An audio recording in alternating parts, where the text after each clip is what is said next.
కేటీఆర్ హరీష్ రావులు కాంగ్రెస్ ప్రభుత్వంపై చేసిన విమర్శలను తీవ్రంగా ఖండించిన రాఫోల్ రాములు. టీఆర్ఎస్ మాజీ మంత్రులు కేటీఆర్ హరీష్ రావులు కాంగ్రెస్ ప్రభుత్వంపై చేసిన విమర్శలను తీవ్రంగా ఖండిస్తూ కాంగ్రెస్ సీనియర్ నాయకులు రాఫోలు రాములు బోడుప్పల్లో మీడియా సమావేశం ఏర్పాటు చేశారు. ఈ సందర్భంగా రాఫోలు రాములు మీడియాతో మాట్లాడుతూ కాంగ్రెస్ పార్టీ ప్రభుత్వం త్వరలోనే కూలిపోతుందని, 6 గ్యారంటీ పథకాలను ప్రభుత్వం అమలు చేయడం లేదని, కాంగ్రెస్ ప్రభుత్వంపై కేటీఆర్ హరీష్ రావులు విమర్శించే ముందు 10 ఏళ్ల పాలనలో కేసీఆర్ ప్రజలకు చేసింది ఏమిటో ఆత్మవిమర్శ చేసుకోవాలని, తెలంగాణ ద్రోహులను పార్టీలో చేర్చుకొని ఉద్యమకారులను ఏ రోజు పట్టించుకోలేదని, ప్రతి ప్రాజెక్టులో వేల కోట్ల రూపాయల అవినీతి జరిగిందని, అందుకే ప్రజలు తగిన బుద్ధి చెప్పారని అన్నారు. బీఆర్ఎస్ పై రాఫోలు రాములు మండిపడ్డారు. రేవంత్ రెడ్డి నాయకత్వంలో కాంగ్రెస్ ప్రభుత్వం 100 రోజుల్లో 6 గ్యారంటీలు అమలు చేసి తీరుతుందన్నారు. అదేవిధంగా మిగతా బంగ్లాలన్నీ కూడా ఆఫీసర్కి ఇచ్చి ప్రజలు కూర్చోవడానికి 2-3 వేల కుర్చీలు వేసారు, నీళ్లు పెట్టిండ్రు, ప్రజలకు సౌకర్యం కోసం బాత్రూమ్లు అరేంజ్ చేసారు. ఇట్లాంటి ప్రజల పరిపాలన చూసి ఓర్వలేక అసలు సిగ్గు శరము నోరు మానవత్వం ఉండి నీకు మర్యాద ఉంటే నీ సీము నెక్తు కరెక్ట్గా ఉంటే అన్నీ మూసుకొని 6 నెలలు టైం ఇచ్చి 6 నెలల టైం ఇచ్చిన తర్వాత అమలు చేయకపోతే ప్రజలు మమ్మల్ని రేపు ఓడిస్తారు. అంతేగాని నువ్వు తిరుగుకుంటా నీ బట్టవాజి మాటలు చెప్పుకుంటా ఇంకా తెలంగాణ సెంటిమెంట్ను రగల్చడానికి ప్రయత్నిస్తే అవన్నీ సాగవు. ఏదో నమ్మిరు, ఒకసారి మోసపోయాడు, 2 సార్లు మోసపోయాడు, అయిపోయింది. కానీ నేను ఎవరు నమ్మడు, నువ్వు తట్టబుట్ట చదువుకోవాల్సిందే. అది ఇవన్నీ ఎంక్వైరీలు వేసిండ్రు, ఏంటనేది తేలిపోతుంది. మీరు దీని మీద ఎంక్వైరీ అవుతూ ఉన్నది, జ్యుడిషియల్ ఎంక్వైరీ అవుతూ ఉన్నది. అదేవిధంగా నువ్వు చేసినటువంటి యాదాద్రి పవర్ ప్రాజెక్టు మీద, అదేవిధంగా ఛత్తీస్గఢ్తో చేసినటువంటి ఒప్పందం మీద అట్లా కోట్ల రూపాయలు మీ జగదీష్ రెడ్డి 10,000 కోట్లు తిన్నట్టు యాదాద్రి ప్రాజెక్టులో అక్కడ రిపోర్ట్స్ వెళ్తూ ఉన్నది. ధరణి పేరు మీద చెప్పి అనేక మందిని భూమి మీదకి నిలగొట్టి దాని భూస్వాములకు అప్పచెప్పి దానికి కోట్ల రూపాయలు రైతు బంధు ఇచ్చినటువంటి పరిస్థితి మీ అయ్యేది మీ ప్రభుత్వం. ఇన్ని అరాచకాలు చేసిన తర్వాత ఏమాత్రం సిగ్గుశరం లేదా మీరు మాట్లాడడానికి? ఖబర్దార్ చెప్తా ఉన్నాం, రేపు అందరు మీకు అసలు సపరేట్ ఒక తిహార్ జైలు లాగా కట్టాలి. కట్టి అందులో వేస్తేనే మీకు అందరికీ ఒకరి ముఖాల్లో ఒకరు చూసుకుంటారు. అరే నీ వల్ల మననే కొట్లాట అయింది ఫామ్ హౌస్లో. ఎందుకు ఓడిపోయినామంటే హరీష్ రావు కేటీఆర్ నీ వల్లే అంటే కేసీఆరే పోనీ అని అడ్డం వస్తే నూకేస్తే పడి ఇరిగింది. దాన్ని నేను బాత్రూంలో జారిపడ్డావు, ఇట్లా జారిపడ్డావు, అట్లా అన్ని బటవాజి మాటలు, అబద్ధాలు, కుట్రలు. నీ చెల్లెగొత్తి అది పేద కోట్ల రూపాయలు తీసుకొని ఇలా స్కామ్ చేసుకొని ఇలా లిక్కర్ కేసు మీరు బీజేపీ వాళ్ళు అండర్స్టాండింగ్ అయ్యి ఇప్పటివరకు అరెస్ట్ చేస్తలేరు. ప్రజలు గమనిస్తలేరా? ఇంకా మీ పాపం పండే రోజులు వస్తుంది, మీరు చూడండి. కాబట్టి మీరు ఇప్పటికైనా కాంగ్రెస్ చేస్తున్నటువంటి కార్యక్రమాలకు, మంచి కార్యక్రమాలకు మీరు సహకరించండి. అట్లయినా మీరు ప్రజలు కొద్దిగా మీకు ఒప్పుకుంటారు.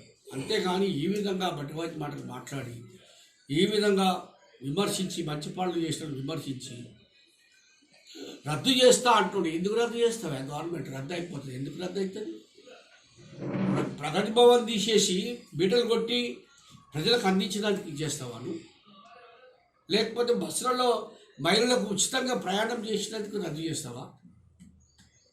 10 లక్షల రూపాయలు ఇన్సూరెన్స్, హెల్త్ ఇన్సూరెన్స్ వచ్చినందుకు రద్దు చేస్తావా? ఎందుకు రద్దు చేస్తారు? పడగొడతారా? ఎందుకు పడగొడతారు చెప్పండి? అంటే ఈ మంచి పనులు చేస్తే కూడా పడగొడతారా? ఖబర్దార్ చెప్తున్న కేటీఆర్ హరీష్ రావు, మీ అయ్యా సింహం వస్తుందంట. సింహం ఏడవైనది మరి సింహం. చెప్పుడు మా రేవంత్ రెడ్డి గారు, మా ముఖ్యమంత్రి రెడీగా ఉంది బోను రాగానే దాన్ని బంధించి కూరలో పెట్టి లోపల పెడతామంటున్నాడు. అంటే బోన్ అంటే బోనేది ఎంక్వైరీలు. కాబట్టి మీరందరూ కూడా మీ మాటలు బంద్ చేయండి. సిగ్గులేని మంత్రి వాడు అసలు మా దురదృష్టం మా మల్లారెడ్డి గెలవడం మీద. సిగ్గు శరము చిల్లర మంత్రి మా ఎమ్మెల్యే. ఇప్పుడు ఆడు పోయి దుబాయ్లో ఏంది మన గోవాలో ఆడు రైడింగ్ చేస్తుండే వాటర్ దాని మీద. గది కూడా పెట్టుకుంటారు నన్ను చిల్లరగాడు. అది దుబాయ్లో పోయి డ్యాన్సులు చేస్తుంటాడు. అసలు వాడు విలన్గా పనికొస్తాడు. ఏదైనా సినిమాలో చేసుకో విలన్గా, హీరోగా అయితే రావు నువ్వు. నేను స్పాట్ ఉన్నా స్పాట్ నీకు ఎంత పిచ్చోడికి రా బయట నువ్వు మల్లారెడ్డి చిల్లర చిచి కాబట్టి ఇదంతా కూడా ఒక బీఆర్ఎస్కి సంబంధించినటువంటి కేటీఆర్, అదేవిధంగా హరీష్ రావు వాళ్ళ మాజీ మంత్రులందరూ కూడా ఏమంటున్నారంటే ఇంకా ఎప్పుడు అమలు చేస్తున్నారు అని. మీరు ఇచ్చిన గ్యారంటీలు ఎందుకు అమలు పరుస్తలేరు అని ఇప్పుడే వాళ్ళు ప్రశ్నించి విమర్శిస్తాను. నేను ఈ సందర్భంగా వాళ్ళు అడిగేది ఏంటంటే, కేసీఆర్ నువ్వు 6 అడుగుల పొడుగున్నావు కానీ నీకు అస్సలు బుద్ధి లేదు. కేటీఆర్ ఏదో ఎంజాయ్ చేయడానికి, టూర్లు వేయడానికి, మాట్లాడడానికి పనికొచ్చినవి తప్ప, మాటలు తప్ప ఇక నీకు మీ దగ్గర కోటలు ఏమీ లేవు. ఎందుకంటే అసలు మీ నాన్న ఈ 10 సంవత్సరాలలో ఒక్కరిని కూడా కలవలే, ఒకరికి అపాయింట్మెంట్ ఇవ్వలేదు. కనీసం నువ్వైనా కలిసినవా? నీకు అవసరం ఉన్నప్పుడు పిలిచినావు తప్ప ఎప్పుడైనా ప్రజల సమస్యలు తెలుసుకోవడానికి తిరిగినవా? లేదు కదా. మీ నాన్న ఇచ్చిన హామీలలో ఎన్ని హామీలు నెరవేర్చుడు చెప్పగలుగుతావా? మొట్టమొదటిగా దళితుని ముఖ్యమంత్రి చేస్తానని కాపలా కుక్కలా ఉంటావు, లేకపోతే తలకాయ నరుక్కుంటా అన్నాడు. అవును కదా. మరేమి ఏం జరిగింది? దళితుని ముఖ్యమంత్రి చేశాడా, తలకాయ నరుక్కున్నాడా? పోయింది కదా. 3 ఎకరాల భూమి ఇస్తున్నాడు, ఇచ్చిండా? కేజీ నుంచి పీజీ నిర్బంధ విద్య అన్నాడు. ఖచ్చితంగా మేము ఎవ్వరు రోడ్ల మీద తిరగకుండా పిల్లలు కూడా తీసుకొచ్చి మేము నిర్బంధంగా బంధించి విద్య నేర్పుతాము అని చెప్పి ఎక్కడ జరిగింది చెప్పండి. ఎన్ని హామీలు. ఉచితంగా పేద రైతులకు ఆ మోటార్లు తెప్పిస్తాం, ట్రాక్టర్ తెప్పిస్తాం, ఎరువులు ఇస్తాం, సంవత్సరం పొడుగున మేము పెట్టుబడి పెడతాం, దళితుల్ని ధనికులను చేస్తామని అన్నారు. చేసినవా? ఇట్లా చెప్పుకుంటూ పోతే అసలు కోకోలో ఉన్నాయి. కేటీఆర్ ఎందుకు మీ ఇజ్జత్ తీసుకుంటారు మీరు? నువ్వు చదువుకున్నావు అంటున్నావు. చదువుకున్నావా లేకపోతే పాయకాళ్ళు కడిగినవా, బాత్రూమ్లు కడిగినా అమెరికాలో పోయి? ఏమాత్రం అసలు అది ఫెయిల్ అయింది. ఇప్పుడే 2 నెలలకే. నువ్వు 10 ఏళ్ళుగా అయింది కదా, మరి నువ్వెందుకు చేయలేవు? మీ అయ్యని ఎందుకు అడగలేదు నువ్వు? మీ అయ్యనేమో ఫామ్ దూరం అడుకొని బయటికే రాకపోయా. మళ్ళీ ఎప్పుడో ఒకసారి అవసరానికి వచ్చి అట్లా తిరిగి అసలు తెలంగాణ సెంటిమెంట్ని తీసుకొచ్చి మీరు గెలిచింది. ఇప్పుడు కూడా ఏం చేస్తాము, తెలంగాణ వాయిస్ అట పార్లమెంట్లో ఉండాలంట, ఎంపీలలో. అంటే నీ తెలంగాణ అనే పదాన్ని తీసేసేది బీఆర్ఎస్ అని పెట్టుకున్నావు కదా. కానీ తెలంగాణ అనే అర్హత నీకు ఎక్కడిది అని నేను అడుగుతుంది ఈ సందర్భంగా. ఎక్కడిది నీకు? తెలంగాణ పదం తీసేసి నువ్వు బీఆర్ఎస్ అని పెట్టుకున్నావు కదా. మరి బీఆర్ఎస్ పెట్టుకున్నాక నువ్వు భారత రాష్ట్ర సమితి, భారతదేశం గురించి మాట్లాడాలి, తెలంగాణ ఎందుకు నీకు? ఇంకా దాన్ని రెచ్చగొట్టి లబ్ధి పొందాలనేది. కాబట్టి మీరు ఏదైతే హామీలను నెరవేర్చకపోగా మళ్ళీ ఇంకొకటి ఏం చెప్తున్నారంటూ, మళ్ళీ 6 నెలల్లో ప్రభుత్వం పడిపోతుంది, మళ్ళీ మేమే వస్తాం అంటే ఏమి అన్నట్టు? ఇది ప్రజల చేత ప్రజల కొరకు ఎన్నుకోబడ్డ ప్రభుత్వం. ఆ ప్రజాస్వామ్యంగా ఎన్నికైనటువంటి ప్రభుత్వాన్ని రద్దు చేస్తావా? నీ అయ్య తెలుగుదేశంలోకి వెళ్ళి 12 మందిని తీసుకొని అందరికీ మంత్రి పదవులు కష్టపడడానికి ఎవరికైనా ఇచ్చిందా చెప్పండి? ఎర్రబెల్లి దయాకర్ రావు ఎవరు? పట్నం మహేందర్ రెడ్డి ఎవరు? అదేవిధంగా సబితా ఇంద్రారెడ్డి ఎవరు? శ్రీనివాస్ యాదవ్ ఎవరు? ఇదంతా తెలుగుదేశంలో నీ తిట్టకుండా తిట్టంలే కదా. తెలంగాణ దానం నాగేంద్ర అయితే లాఠీలు పట్టుకొని నువ్వు తెలంగాణ ఉద్యమకారులను పుట్టింది కదా. మరి వీళ్ళందరినీ నీ పక్కన పెట్టుకొని అసలైన ఉద్యమకారులను తొక్కేసి ఇలా నువ్వు నీతి మాటలు మాట్లాడుతున్నావు, ఒకరు ఏడుపు ఏడుస్తున్నావు, ముసలి కన్నీరు కాస్తున్నావు. తెలంగాణ ప్రజలకు ఏదో అయిపోతుంది. ఏమవుతుంది చెప్పండి? అసలు దళితులకు ఇచ్చిన భూములను అసలు దళితులకు నీ ప్రభుత్వంలో బూటుకారులతో తొక్కి అణిచేసిందే నీ ప్రభుత్వం. ఎందుకంటే వాళ్ళకి ఇచ్చిన భూములన్నీ కూడా లాక్కున్నాం, అందులో హరితవనాలు కట్టినాం, శ్మశాన వాటికలు కట్టినాం, తర్వాత రైతు వేదికలు ఎవరి ఆ భూమి? పేదల ఆర్థిక స్థితిలో గతంలో ఆత్మగౌరవం పెరగాలని ఇందిరాగాంధీ ఇచ్చింది. కానీ నువ్వు అవన్నీ లాక్కొని ఇతరులకు వ్యాపారం చేసుకుని మేలిపిల్లలు అమ్మలేదా 116 ఎకరాలు, ఈడ 300 ఎకరాలు నువ్వు సూటి పెట్టలేదు. నువ్వు ఈ మంత్రిని మా బ్రోకర్ మల్లారెడ్డి, చిల్లర మల్లారెడ్డిని తీసుకొచ్చి పెట్టి మొత్తం వ్యవస్థనంతా సర్వనాశనం పట్టించింది మల్లారెడ్డి. ఎలక్షన్లో కొన్ని కోట్ల రూపాయలు వసూలు చేసి టికెట్లకు అమ్ముకుంటున్నాడు. అది మీ చర్యనే తీసుకోకపోతుంది. అసలు నీకు వాటాలు ఇచ్చే తెచ్చుకున్నారని చెప్తా ఉన్నాడు. నాకేవాళ్ళు ఇస్తారు అన్నాడు. 100 కోట్లు ఇస్తే నాకు టికెట్ ఇచ్చారని చెప్తున్నాను. సిగ్గు శరం ఉందా అసలు? మీరు ఒక నీతి నిజాయితీ గల రాజకీయ నాయకుడిగా మాట్లాడవా? చదువుకున్నావు కదా, ఏం చదువు ఉన్నది? అసలు మీకు ఏమాత్రం అర్హత లేదు మాట్లాడడానికి. చప్పుడు లేక కింద మీద మూసుకొని చప్పుడే కూర్చో. కాంగ్రెస్ ఇంకా 20 ఏళ్ళు పరిపాలన చేస్తుంది, ఖచ్చితంగా 20 ఏళ్ళు ఉంటుంది. ప్రజలలో ఎంత ఆవేశం ఉంది అసలు!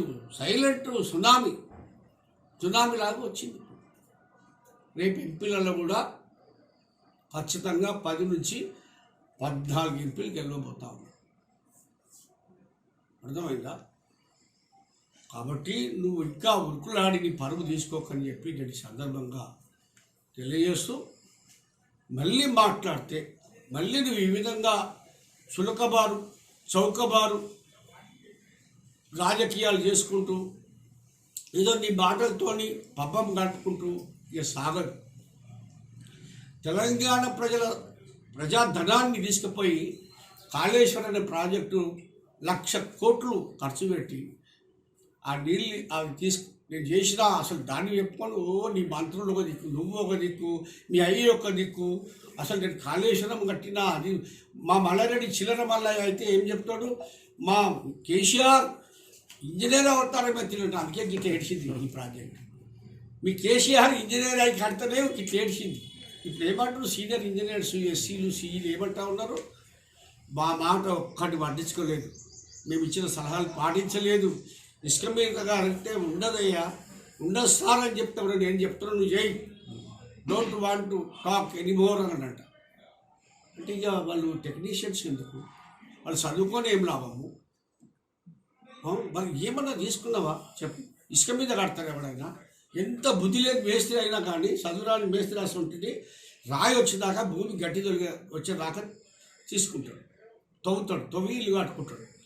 ఇంత పెద్ద ప్రాజెక్టు మొత్తం నాశనం చేసి ఇలా మేడిగడ్డ మొత్తం పిల్లలు తీసే పరిస్థితి ఉందండి. ఏం చేసింది మీరు చెప్పండి? దళిత బంధు చేసింది దళితులకు అన్న 3 లక్షలు 4 లక్షలు వాళ్ళు కమిషన్లు తింటారు మీ ఎమ్మెల్యేలని మీ అయ్యనే చెప్పాడు. ఇక సిగ్గు శరం లేకుండా ఈ విధంగా మాట్లాడతారండి మీరు. మీ చెల్లెకు ఏడుకెళ్ళి వచ్చింది దుబాయ్లో ఏడుకెళ్ళి వచ్చింది 50 కోట్లతో ఒక విల్లా. చెప్పండి, 50 కోట్లు కాదు, 150 కోట్లతో ఒక విల్లా, ఒక ఇల్లు కట్టింది. అసలు నీకు కారు తీసుకుంటే మీ అయ్యకు ఫియట్ కారు తీసుకుంటే ఈఎంఐ కట్టే పరిస్థితి లేక కారు గుంజుకపోయిందని చెప్పి విజయరామారావు ఎన్నోసార్లు చెప్పిండు ప్రెస్ మీట్లో. ఆయన ఎంపీ ఉండే, మీ అయ్యే ఎమ్మెల్యే ఉండే.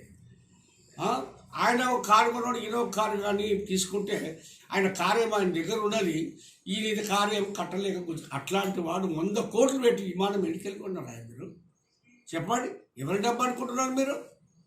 ప్రగతి భవన్లోకి రాణించాడు మీ అయ్య. అసలు అది చూస్తే కళ్ళు తిరుగుతూ ఉన్నాయి. ఆ ప్రగతి భవన్ చూస్తే నిజంగా ఎన్ని